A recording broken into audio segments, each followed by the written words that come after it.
할렐루야, 주님을 찬양합니다. 오늘은 두 가지의 닮음이라는 주제를 가지고 하나님의 계획 계속해서 말씀 나누겠습니다. 창세기 4장 25절부터 5장 8절까지의 말씀입니다. 우리 다 같이 봉독하시면서 천천히 읽겠습니다. 아담이 다시 자기 아내와 동침하매 그가 아들을 낳아 그의 이름을 셋이라 하였으니 이는 하나님이 내게 가인이 죽인 아벨 대신에 다른 씨를 주셨다 함이며 셋도 아들을 낳고 그의 이름을 에노스라 하였으며 그때의 사람들이 비로소 여호와의 이름을 불렀더라. 이것은 아담의 계보를 적은 책이니라. 하나님이 사람을 창조하실 때에 하나님의 모양대로 지으시되 남자와 여자를 창조하셨고 그들이 창조되던 날에 하나님이 그들에게 복을 주시고 그들의 이름을 사람이라 일컬으셨더라. 아담은 130세에 자기의 모양 곧 자기의 형상과 같은 아들을 낳아 이름을 셋이라 하였고 아담은 셋을 낳은 후 800년을 지내며 자녀들을 낳았으며 그는 930세를 살고 죽었더라. 셋은 105세에 에노스를 낳았고 에노스를 낳은 후 807년을 지내며 자녀들을 낳았으며 그는 912세를 살고 죽었더라. 아멘. 여기에 사진 두 장이 있습니다. 한 마리는 꿩이고 한 마리는 닭입니다. 무엇인가 연상이 되시죠? 네, 꿩 대신 닭이라는 말이 있습니다. 여러분이 닭의 위치라면 기분이 어떠실까요? 닭 대신 꿩이라면 몰라도 아마 기분이 썩 좋지는 않으실 겁니다. 경건한 후손으로 기대되던 아벨은 형에게 살해당했습니다. 불신앙으로 세상의 문화와 법을 쌓아가는 가인과 그의 후손만이 남아서 더 이상 경건한 씨는 이어지지 못할 것 같았습니다. 하지만 하나님께서는 여자의 후손을 주신다고 약속하신 분이십니다. 반드시 약속을 이루시는 분임을 여러분도 잘 아실 겁니다. 어떠한 방법으로든 경건한 자손이 이어질 것은 자명한 사실입니다. 그것이 오늘 본문에서 증거되고 있습니다. 우리 다 같이 창세기 4장 25절을 읽겠습니다. 아담이 다시 자기 아내와 동침하매 그가 아들을 낳아 그의 이름을 셋이라 하였으니 이는 하나님이 내게 가인이 죽인 아벨 대신에 다른 씨를 주셨다 함이며 네, 그 이름을 셋이라 하였으니 우리 성경에는 아담과 하와가 아들을 낳고 그 아들을 셋이라 이름을 지은 주체가 아담처럼 언급이 되고 있습니다. 그렇지만 그게 아닙니다. 본문에 해당하는 원어를 직역하면 그리고 그녀가 그의 이름을 셋이라 불렀다입니다. 주어는 3인칭 여성 단수로 되어 있어서 여자 하와가 이름을 지었음을 보여줍니다. 또한 26절에서는 셋도 아들을 낳고 이렇게 마치 셋이 아들을 낳은 것처럼 표현되어 있지만 25절 원문은 여자가 아들을 낳은 것으로 해석됩니다. 셋을 출산하는 것에 아담보다는 하와에게 중심이 더 실려 있음을 알 수가 있죠. 지금은 그렇지 않지만 당시에는 어머니가 자식의 이름을 지어주는 것은 특이한 경우인데 창세기에서는 종종 발견됩니다. 예를 들면 레아가 르우벤을 낳았을 때, 라헬이 요셉을 낳았을 때, 라헬이 베냐민을 베노니로 먼저 부른 것. 이것은 친히 해산의 고통을 겪은 어머니의 각별한 애정과 기대가 드러나죠. 자녀의 이름은 보통 아버지가 짓는 관행과는 대조적이었습니다. 그들은 셋의 탄생이 특별히 아벨을 대신한 하나님의 깊은 배려라는 사실을 인식했을 것입니다. 셋이라는 이름의 뜻은 그러면 무엇일까요? 대리인입니다. 여기에는 대신하다, 보상하다라는 개념이 담겨 있습니다. 가인의 범죄로 인해서 끊어진 의인의 혈통이 죽임을 당한 아벨 대신에 셋을 주심으로써 계속될 수 있었습니다. 그렇기 때문에 아담과 하와는 가인을 낳았을 때 여호와로 등남하였다라는 말과 달리 셋을 낳은 후에 하나님이 내게 다른 씨를 주셨다라고 고백을 했습니다. 전에 말씀드렸듯이 주셨다라고 번역된 히브리 동사 샤트는 두다, 맡기다라는 의미입니다. 이 씨에 해당하는 제라라는 히브리어는 3장 15절에 여자의 후손과 동일한 단어입니다. 셋의 씨를 통해서 장차 사단의 세력을 깨뜨릴 것에 대한 소망과 하나님께서 온 인류를 위해 큰 일을 행하실 것에 대한 감사가 담겨 있습니다. 여기서 다른 씨라는 말은 바로 새로운 의인의 혈통을 의미합니다. 이러한 의미에서 칼빈은 셋을 경건한 가정의 머리라고 표현을 했습니다. 반면에 가인이 죽인이라는 표현은 동생을 죽인 가인에 대한 원망이 아직도 사라지지 않았음을 보여줍니다. 하와는 여전히 잃은 아들에 대한 아픔과 그리움이 있었을 겁니다. 아벨 대신에 라는 그 표현 속에는 아벨에 대한 어머니의 마음이 녹아있음을 느낄 수가 있습니다. 가인과 아벨의 사건을 통해서 하와는 연약한 한 여인으로서 감당하기 힘든 큰 고통을 견뎌야 했고, 이런 가운데 태어난 셋은 그녀에게 정말 커다란 기쁨이 아닐 수 없었습니다. 이 모든 일은 하나님의 구원 계획 속에서 이루어진 것입니다. 셋은 아담의 셋째 아들이자 아브라함의 조상으로서 그로 인해 여호와의 신앙이 시작됩니다. 우리 다 같이 26절 읽겠습니다. 셋도 아들을 낳고 그의 이름을 에노스라 하였으며 그때의 사람들이 비로소 여호와의 이름을 불렀더라. 네, 원문을 직역하면 그리고 그가 그의 이름을 에노스라 불렀다. 그때에 그가 여호와의 이름을 부르기를 시작했다. 입니다. 여기에서 주목할 것은 우리 성경에서는 여호와의 이름을 부른 주체를 일반적인 사람들로 말하고 있지만 원문상에는 그로 되어 있습니다. 그래서 여호와의 이름을 부른 것은 일반 사람이 아니라 셋 계통의 경건한 사람들이라는 사실을 말하고 있습니다. 셋의 아들 에노스 시대에 비로소 여호와의 이름을 부르기 시작했다는 표현은 단순히 하나님의 이름을 여호와로 호칭했다라기보다는 정기적인 예배의 기원을 언급하는 것입니다. 가인과 아벨이 제사를 드리긴 했지만 여호와께 예배한다. 여호와 하나님께 공적인 예배가 시작되었다라는 의미입니다. 한편 셋의 아들인 에노스에 해당하는 히브리어 에노쉬는 덧없음, 연약함을 의미하는 말로 사람을 가리키는 데 사용되는 명칭 중의 하나입니다. 욥기 4장 17절에서 여기에 사람이 이렇게 되어 있죠. 사람이 어찌 하나님보다 의롭겠느냐? 사람이 어찌 그 창조하신 이보다 깨끗하겠느냐? 하나님과 이렇게 대조를 이루면서 사람에 대한 언급을 계속해서 하고 있습니다. 에노쉬는 죽을 운명의 인간인 인생으로 번역되어 있습니다. 에노쉬의 어원인 아나쉬는 약하다, 아프다, 기울다, 고칠 수 없다라는 뜻을 가지고 있습니다. 구체적으로 그 이름 안에는 인간의 연약함이 내포되어 있습니다.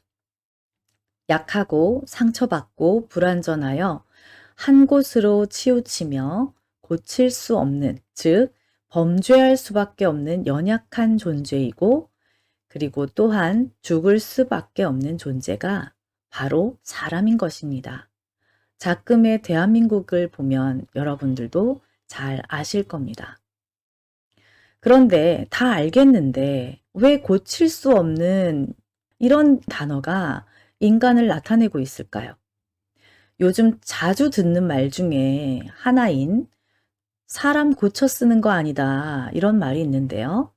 여러분은 이런 말 중에 어떤 게 더 마음에 와닿고 어떤 말에 더 공감이 되십니까? 사람은 고쳐 쓰는 게 아니다. 있는 그대로 받아들여라. 네, 순응하라는 거죠. 상대를 바꾸려 하지 말고 관계를 끊어라. 극단적입니다. 고쳐 쓰지 말고 고쳐둔 거 가져다 쓰세요. 네. 여러분은 어떤 말이 공감되세요? 네, 저는 세 번째 말을 많이 공감하게 되는데요. 아무래도 정말 이 세 가지의 말을 보니까 진실인가 봅니다. 그 대답은 오늘 본문에서 찾을 수가 있습니다. 셋은 하나님께서 아벨 대신해 주는 선물 같은 자녀이지만 아직도 여전히 인간은 변화되지 않고 죄사함을 받지 못했습니다. 즉, 모든 인류는 죄악의 속박으로부터 자신을 결코 구속할 수 없는 존재이며 여전히 고칠 수 없는 존재인 것을 상징합니다. 그래서 셋의 아들은 에노스라 불리었던 것입니다. 인간을 고치면 완벽해집니까? 아니죠. 인간은 변화되어야 되는 것입니다. 생각이 변하고 세상을 보는 눈이 달라지고 이기적인 습관이 변화되어야 합니다. 누구에 의해서 그런 변화가 가능할까요? 네, 맞습니다. 우리 아버지 되시는 하나님으로만 변화가 될 수 있습니다. 그래서 그런지 성경에서는 메시아는 하나님의 후손인 인간으로 오신다고 했지만 결코 에노시라는 단어로 지칭되는 법이 없습니다. 그분은 조금도 죄가 없으시기 때문입니다. 에노스는 일반적으로 남자를 의미합니다. 하나님께서 첫 인류 아담을 통해서 이루고자 하셨던 뜻을 새로운 남자 에노스를 통해서 이루시기 원하셨음을 우리가 알 수 있습니다. 셋의 이러한 기대는 빗나가지 않았습니다. 사람들이 비로소 여호와의 이름을 불렀더라. 기도로 나아가고 아울러 희생 제물을 드리며 바른 신앙을 가진 자들이 하나님께 자신들의 연약함과 무력함을 겸손히 고백하고 기도와 찬양, 감사와 경배가 있는 공예배를 드린 첫사람으로 봅니다. 추측컨대 에노스가 하나님을 예배함에 있어 선구자적 역할을 했으며 그의 모습을 본받아 당대의 사람들도 여호와를 예배했을 것입니다.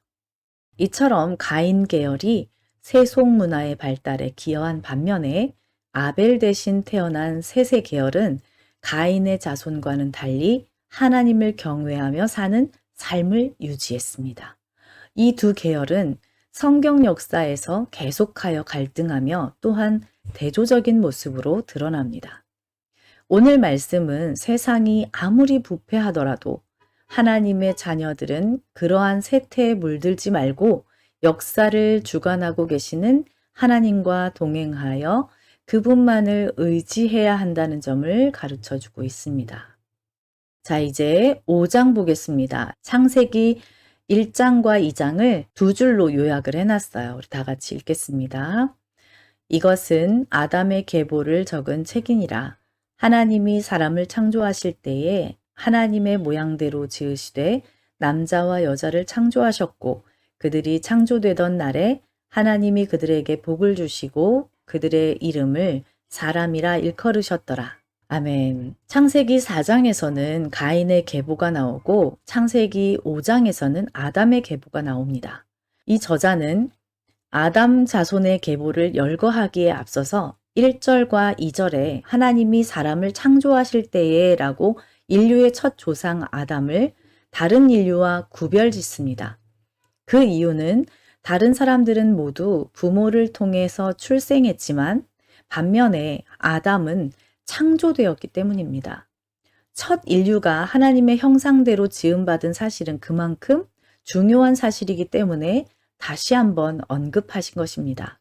5장 2절은 남성과 여성의 결합을 통해서 한 가정을 이루었고 하나님이 그들에게 복을 주시고 인류는 하나님의 거룩한 진리와 의의 형상 안에서 지음받은 아주 귀한 존귀한 존재라는 것을 함축하고 있습니다.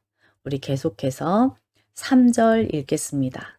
아담은 130세에 자기의 모양 곧 자기의 형상과 같은 아들을 낳아 이름을 셋이라 하였고, 아마도 아담은 셋에게 기대를 걸고 그가 자신이 실패했던 하나님과의 관계를 대신 회복시켜 주기를 바랬던 것 같습니다. 그런데 성경은 셋과 그 후손들이 자기의 형상, 즉 아담의 모양을 닮아서 태어났다고 기록하고 있는데요. 이것은 두 가지로 해석을 할 수가 있습니다. 첫 번째, 아담은 누구의 형상을 닮았나요? 네, 하나님의 형상을 닮았죠. 아담과 하와는 수많은 자녀를 낳았지만 자기의 형상, 곧 하나님의 형상과 같은 아들은 바로 셋이다. 이런 뜻으로 해석이 됩니다. 자, 두 번째 해석은 칼빈을 비롯한 다수의 신학자들의 의견입니다. 하나님의 형상이라는 말씀을 아담의 부패한 죄성과 죽을 운명을 유전받은 모습이다. 이렇게 보고 죄에 대해서 변질되고 부패한 자손을 낳았다는 것입니다. 둘 다 일리가 있지만 저는 첫 번째 해석을 따르고 싶네요. 왜냐하면 여기서 모양과 형상은 하나님께서 아담을 창조하실 때 사용했던 단어인데요. 이 단어들을 동일하게 셋에게도 적용한 것은 아담처럼 하나님의 모양과 형상을 그대로 물려받았다. 비록 아담이 범죄함으로 타락한 상태이긴 하지만 하나님의 형상 자체를 완전히 없애지는 못하기 때문입니다. 물론 이것은 아담으로부터 말미암은 원죄가 온 인류에게 유전된다는 사실을 부정하는 것은 아닙니다. 하지만 모든 인류는 하나님의 형상 안에서 지음받은 존귀한 존재라는 사실 또한 부정할 수 없다는 말입니다. 그렇기 때문에 둘 다 해당이 되겠죠. 아무튼 아담이 셋을 낳았을 때 나이가 소개됩니다. 130세. 그런데 이 나이를 세는 그 단위는요. 돌아오다, 반복하다 이런 뜻을 가지고 있습니다. 태양의 일주기를 가리키는데요. 그렇기 때문에 옛날에는 아마 계산법이 달랐을 거야. 900몇 세까지 살 수가 없잖아. 이렇게 말씀하시는 분들도 계세요. 하지만 태양의 일주기는 그때나 지금이나 같습니다. 그렇기 때문에 아담의 나이는 130세가 오늘의 나이와 똑같은 것임을 알 수가 있죠. 자, 이 나타의 원뜻은 해산의 고통을 겪다입니다. 그래서 아담이 아들을 얻는 데에는 아내의 해산하는 고통이 반드시 수반된다는 것을 상기시켜 줍니다. 그러나 하와는 죽을 때까지 사명을 다해서 자녀들을 낳았습니다. 자, 우리 4절 읽겠습니다.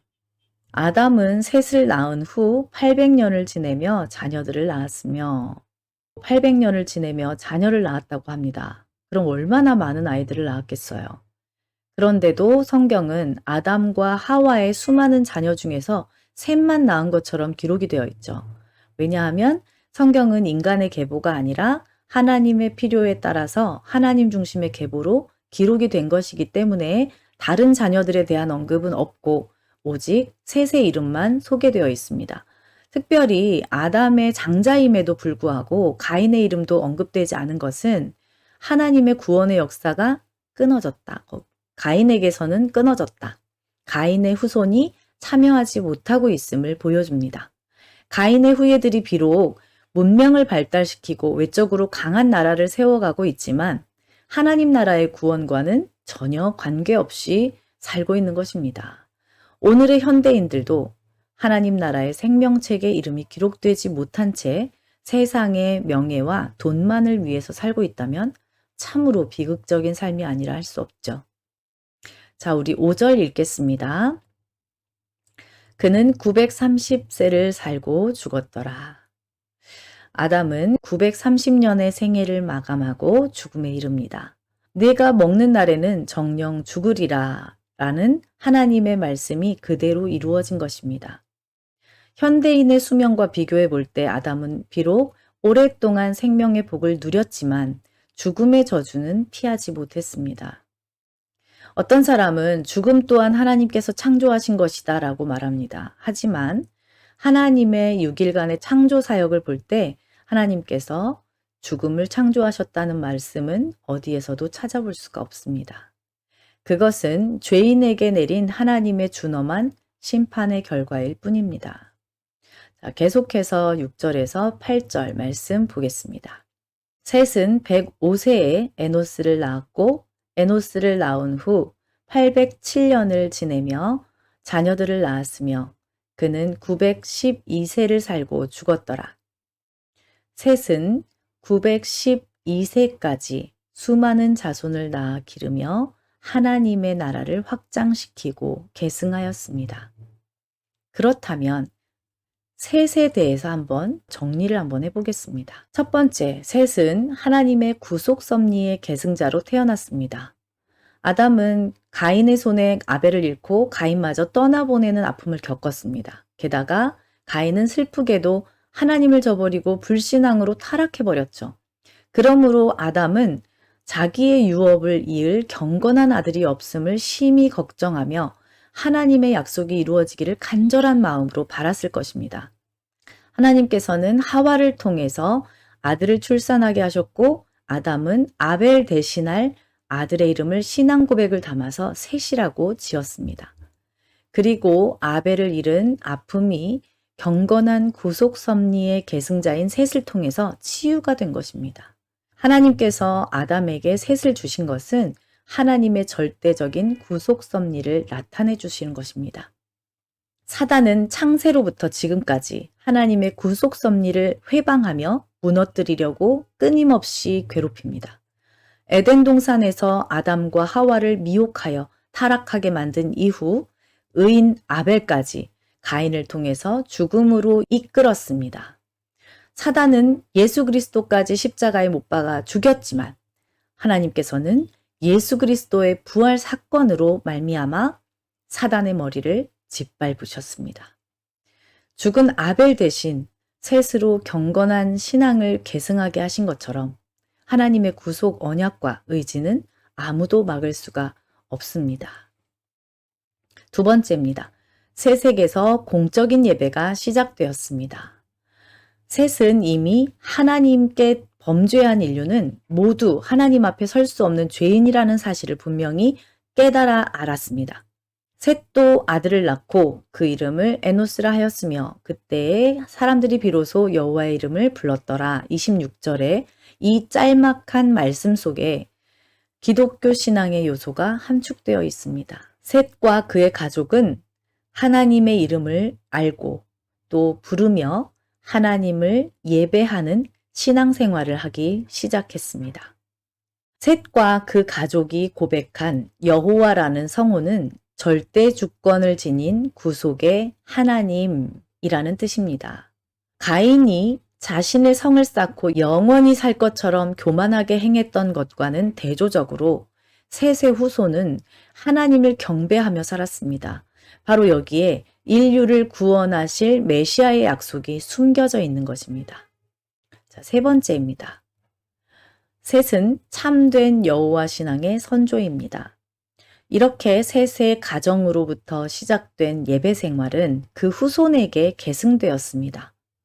셋의 후손의 이름을 살펴보면 알 수가 있습니다. 게난, 마할랄렐, 야렛, 에녹, 무두셀라, 라멕, 노아. 이와 같이 모두 신앙 고백적인 의미를 지닙니다. 셋의 후손은 악해져만 가는 세상 속에서 하나님을 찬양하며 이웃에게 유익을 베풀고 겸손한 사람으로 살기에 힘쓴 것이죠.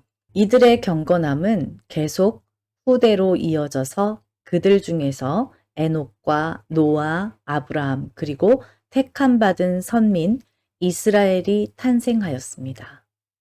자신의 연약함과 한계를 알고 구원을 간구하는 자, 겸손했던 셋과 그 가정이 드리는 예배는 오늘날 성도들이 드린 예배와 우리들의 마음가짐에 참된 모범이 되는 것입니다.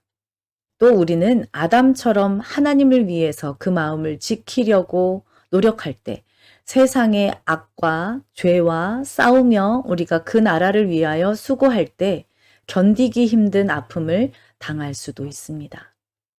그러나 성도라면 비록 이해가 되지 않지만 너무나 가혹하지만 하나님의 뜻을 기대하며 소망을 가져야 합니다. 저는 출산에 대해서 이야기를 하면 끝이 없습니다. 그 중에서도 아주 특별한 경험이 있습니다. 저는 둘째 아이를 낳기도 전에 하나님의 사람이라는 줄임말로 이름을 하람이라 지어놓고 딸이든 아들이든 기다렸습니다. 성격 급한 아들은 8주나 먼저 2.18kg의 미숙아로 태어났고 인큐베이터에서 일주일 정도 있다가 무사히 퇴원을 했습니다. 당시 저는 교회 재정과 어린이집 일로 모든 행사, 진행, 계획, 관리, 그리고 어린이집 재정, 교회 재정, 원화 상담 등 그 밖에도 모든 일들을 도맡아 했었고 스트레스도 어마어마했습니다. 월급도 두 사람이 다녔지만 거의 없다시피 했습니다. 하지만 우리 부부는 하나님의 일이라 여기고 즐겁게 해나갔고 성공적이었습니다. 둘째를 출산한 지 열흘쯤 지났을 때 젖을 먹이고 방에 눕혀놓고 우리는 거실에서 이야기를 나누고 있었습니다. 너무 순하고 첫째에 비해서 아주 첫째는 너무 밤에 힘들게 했는데 그냥 조용히 자고 조용히 일어나고 없는 것 같아요. 이러고 있는데 방에서 갑자기 캣 하는 소리가 들려서 뛰어가 보니까 아기가 축 늘어져서 혈색이 없이 파랗게 되어 있는 겁니다. 아기를 제가 받아들고 기도를 하면서 등을 세차게 두드렸습니다. 제가 왜 그랬냐면 그 전날 밤에 다큐멘터리를 봤는데 심장마비가 왔을 때 어떤 야구 선수가 그 심장마비에 대한 응급처치가 제대로 안 돼서 심폐소생술이 안 돼서 뇌사 상태가 되었어요. 마비가 된 상태로 호흡기를 끼고 있는 그런 사람의 다큐멘터리를 보면서 만약에 심장에 정지가 왔을 때 심폐소생술을 하면 좋지만 그게 안 되면 무조건 심장 있는 곳을 세차게 두드려라. 때리다 보면 그러면 심장이 뛸 수 있다라고 이야기를 하더라고요. 그래서 저는 심장이 멈춘 줄 알고 얼마나 세게 두드렸는지 모릅니다. 세게 두드렸더니 그랬더니 갑자기 하고 숨이 트이는 게 느껴졌습니다. 119를 불러서 응급실로 가는데 당시 차 안에는 산소 호흡기도 없더라고요. 숨을 얼마나 안 쉬었냐고 묻는데 알 수가 없었습니다. 그러면 뇌 문제가 산소가 오랫동안 안 갔으면 좀 문제가 있을 수도 있겠네요. 이렇게 말을 하길래 정말 기도하는 마음으로 갔습니다. 일단 가서 진료를 보는데 멀쩡하다는 겁니다. 의사들이 제대로 보지도 않는 것 같고 젊은 인턴들만 보였습니다. 숨을 안 쉬었다고 말을 했지만 지금은 괜찮으니까 집에 가라고 하는 거예요. 갸우뚱했지만 아무것도 할 수 없어서 집으로 향했습니다. 가는 도중에 너무 겁이 나더라고요. 이러다가 또 숨을 안 쉬면 어떡하지? 그러면서 아무래도 미숙아이다 보니까 숨소리가 너무 작아서 구분하기가 어려웠어요. 차 안에서. 그래서 코에다가 손가락을 대고 숨결을 느껴보려고 집중을 했는데 또 숨을 안 쉬는 겁니다. 급하게 차를 돌려서 다시 응급실로 들어갔고 상태를 말했더니 급하게 호흡기를 대고 검사하러 들어갔습니다. 하람이는 결국 중환자실에 입원을 했습니다. 미숙아는 발달이 덜 되어서 원래 폐가 제 기능을 하지 못하는 경우가 많다고 합니다. 젖을 먹고 토하다가 폐 속으로 이물질이 들어가면 호흡을 하지 못해서 산소가 뇌까지 전달이 안 돼서 사망하는 경우가 많다고 하더라고요. 중환자실에 입원한 아기와 생리별을 하고 아침 저녁으로 면회를 해야 했는데 저희는 그때 일을 하고 있었기 때문에 저는 바로 출근을 했고 새벽에는 저희 남편이 아이를 보고 오고 저는 저녁에 함께 가려고 저녁에 면회를 가야겠다 하고 있었는데 저희 아주버님이 오전 면회 시간에 다녀오셔서 전화를 주셨는데 의사가 하는 말이 아무래도 오늘 힘든 고비가 될 것 같다고 마음의 준비를 하시는 게 좋을 것 같다고 했다는 겁니다. 하늘이 무너지는 것 같았고 어떻게 해야 할지 아무것도 할 수 없는 게 정말 황망하더라고요. 그런데 더 비수 같은 건 그렇게 중환자실에 아이를 눕혀놓고 마음 졸이면서 일을 하는 우리 부부에게 가족이라는 사람 중에 하나가 니들이 하나님 앞에서 뭘 잘못했는지 돌아봐. 기도해. 아무리 하나님 말씀대로 산다고 해도 다 그런 게 있는 거야. 이러면서 말을 하는 거예요. 저는 욥기에 피토하는 심정을 조금이나마 느낄 수가 있었습니다. 아무리 생각해도 하나님 뜻을 이해할 수가 없었지만 기도했습니다. 하나님, 하나님이 이 땅에 보내신 아들, 하나님의 사람이라고 이름을 지었습니다.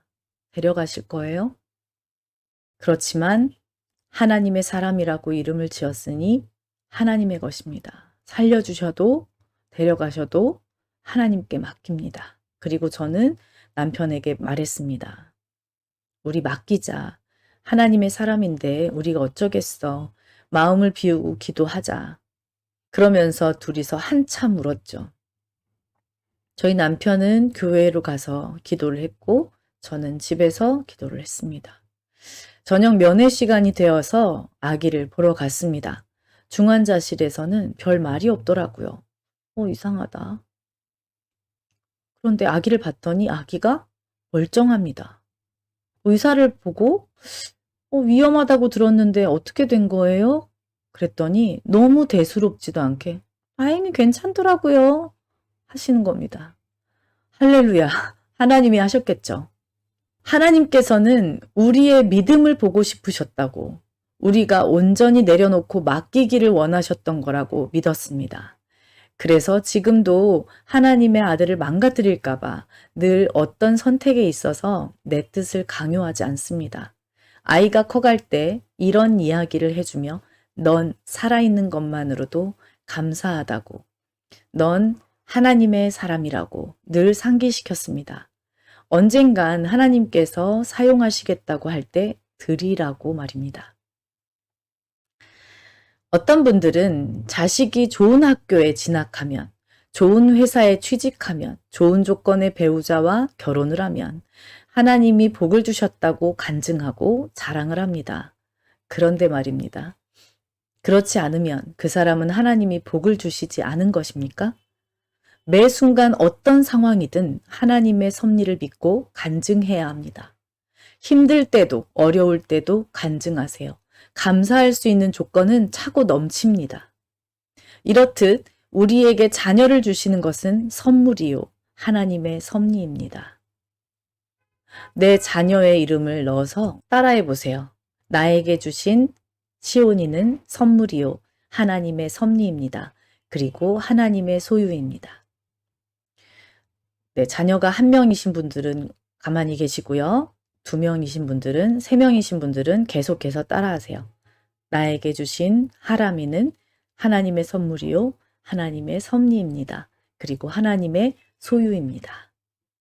오늘 말씀은 아담의 후손 중에서 그리스도와 관계된 아담의 후손을 대략적으로 하나님께서 어떤 통로를 거쳐서 당신의 구속사역을 전개해 오셨는지를 밝히는 인간 구원사입니다. 우리가 성경 족보를 통해서 깨달아야 할 사실은 누가 몇 살까지 살고 누가 누굴 낳았는지가 아니라 모든 민족은 한 사람 아담으로부터 비롯되었다는 사실과 여자의 후손에 관한 하나님의 약속은 대를 통해 면면이 이어져서 마침내 다윗의 족보를 따라 태어나신 예수 그리스도 안에서 역사적으로 성취되었다고 하는 사실입니다. 셋은 아벨을 대신한 신앙의 계승자요, 아담이 당한 슬픔을 보상하는 자로 태어났습니다. 그는 처음으로 하나님의 속성을 올바로 깨달은 성도이며 기독교 신앙생활의 창시자입니다. 오늘 본문에는 2가지의 닮음이 있습니다. 하나는 하나님의 형상을 따라서 지음받은 아담의 닮음이요, 또 하나는 아담의 형상을 따라 태어난 아들 셋의 닮음입니다. 이 둘은 어떤 형상을 따라 지음받았다는 점에서는 동일하지만 전혀 상반된 것입니다. 첫 번째 닮음은 하나님의 형상을 따라 하나님의 성품을 지닌 존재로 탄생했음을 말합니다. 아담은 하나님의 형상으로 지음을 받았으나 사단의 유혹에 넘어가 하나님 앞에 범죄하였고 죄성을 지닌 존재가 되었습니다. 2번째 닮음은 셋이 아담의 형상을 닮았다는 것은 약하고 죄악된 인간의 속성들을 지니게 되었다는 것을 의미합니다. 한 사람의 그릇된 삶의 모습은 그 자신에게만 영향을 미치는 것이 아니라 계보를 따라서 이어져서 무서운 결과를 초래하게 되었습니다. 제가 교사였을 때 상담을 하는데 한 어머님이 제게 그러시더라고요. 선생님, 아이들에게 가르칠 때 여러분 이렇게 하시죠? 그래서 놀란 저는 "헉, 어떻게 하셨어요? CCTV도 없었을 때니까. 어떻게 하셨어요? 그랬더니 우리 민지가 집에 오면 선생님 놀이를 하는데 꼭 그렇게 시작을 하더라고요." 이러면서 얘기하는 거예요. 그 아이는 어린이집에서 놀이할 때 엄마 흉내를 똑같이 내던 친구였어요. 손을 허리에 대고 "빨리 먹어!" 이러면서 그랬던 친구였어요. 내가 만나는 사람들이, 내가 가르치는 아이들이 내가 겉으로 말하는 것만 담는 것은 아닙니다. 오히려 숨기고 싶은 추하고 부끄럽고 더러운 점들을 알아내고 그것들을 닮아갈 경우가 훨씬 더 많습니다. 나는 과연 누군가가 닮아도 좋을 만큼 괜찮은 사람인가 생각해 보시기 바랍니다. 내가 옆으로 걸으면서 다른 이에게 똑바로 걸어 라고 할 수는 없기 때문입니다. 오늘 우리는 모두 누군가를 닮아가고 있습니다. 그 대상은 하나님일 수도 있고 또 죄 지은 아담일 수도 있습니다. 모델로 삼은 대상이 누구이냐에 따라서 지금 또는 먼 훗날의 우리의 모습은 완전히 달라질 것입니다. 더불어 꼭 기억해야 할 사실은 바로 우리 자신이 누군가의 본이 되고 있다는 사실입니다. 어쩌면 누군가를 닮아간다는 사실보다 누군가의 본이 되고 있다는 사실이 훨씬 더 두려운 일일지도 모릅니다. 만약 내 아이가 내 가족을 먹여 살리기에만 급급하고 내 이익 챙기기만 열심인 나를 닮는다면 얼마나 슬픈 일입니까? 사랑하는 자녀들이 나의 부끄러운 모습을 닮아간다면 얼마나 두려운 일입니까? 오늘 이 말씀을 통해서 내가 본으로 삼고 있는 형상은 과연 누구인가? 내가 걷고 있는 이 길은 과연 내 아이들과 후손들이 따라와도 좋은 길인가를 점검해 보는 시간이 되시기를 바랍니다. 아멘. 자, 이 시간 우리 주님께 각자 간절히 하나님께 기도하고 예배를 마치겠습니다.